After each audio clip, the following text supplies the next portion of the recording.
Para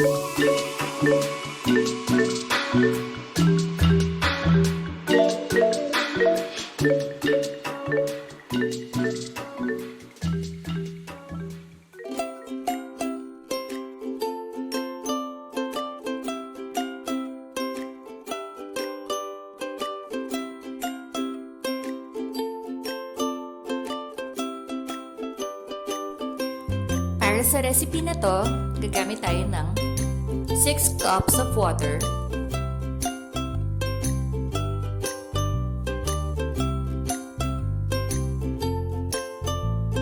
1 pack ng 40 grams Knorr crab and corn soup,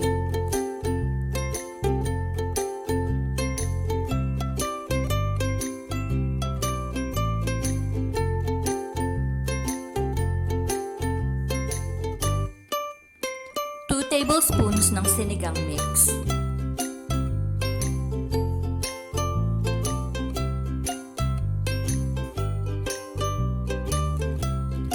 1 tablespoon ng patis or fish sauce,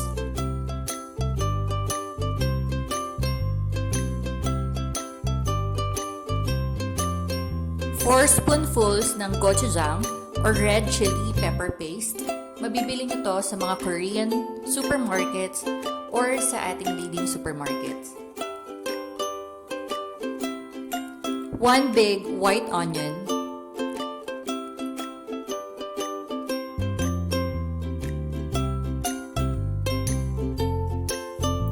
spring onions,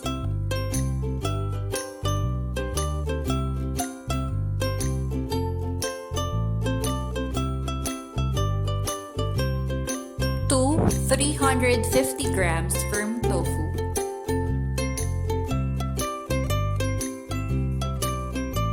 gagamit din tayo ng egg noodles,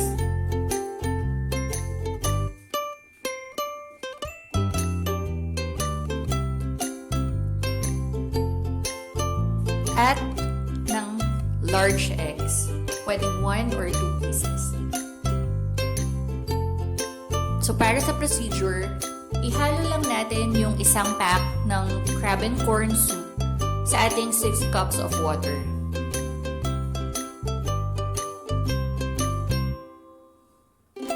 Ihalo nyo lang siya habang wala pang heat or hindi pa nakabukas yung inyong stove. Tunawin nyo muna yung isang pack dun sa water and then pwede nyo nang buksan yung inyong stove.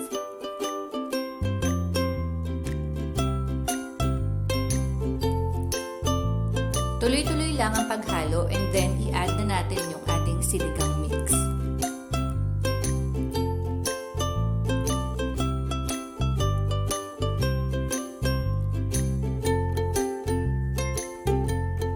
Next, we add the fish sauce or yung patis natin.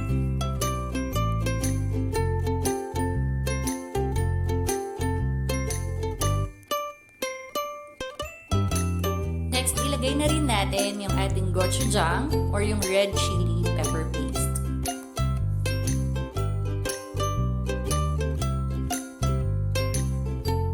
Pwede nyo siyang i-adjust according to your taste. Kung gusto nyo siya na mas maanghang, you can add more. Or kung gusto nyo namang bawasan yung spiciness niya, pwede nyo rin siyang bawasan. Pero dito sa recipe na to, gumamit ako ng 4 spoonfuls. Next, ilagay na natin ang ating onion.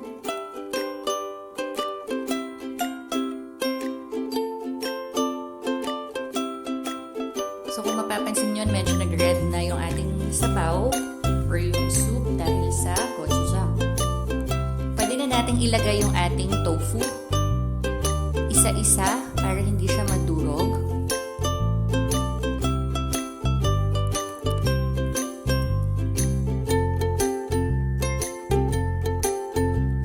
And then, dahan-dahan or carefully, haluin natin ito.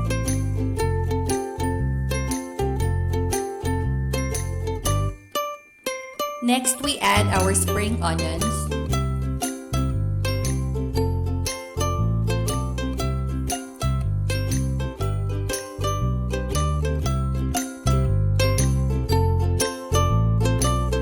And then, we can put our egg noodles.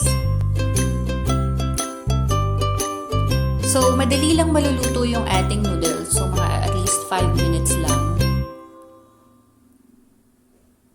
Maluluto na siya.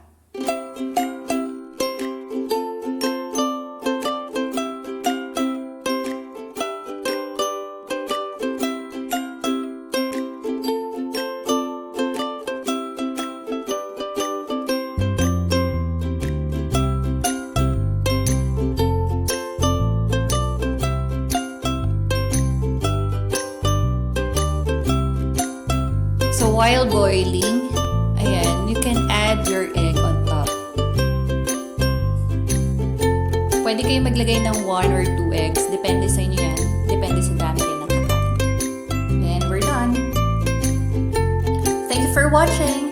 Don't forget to like and subscribe to my channel.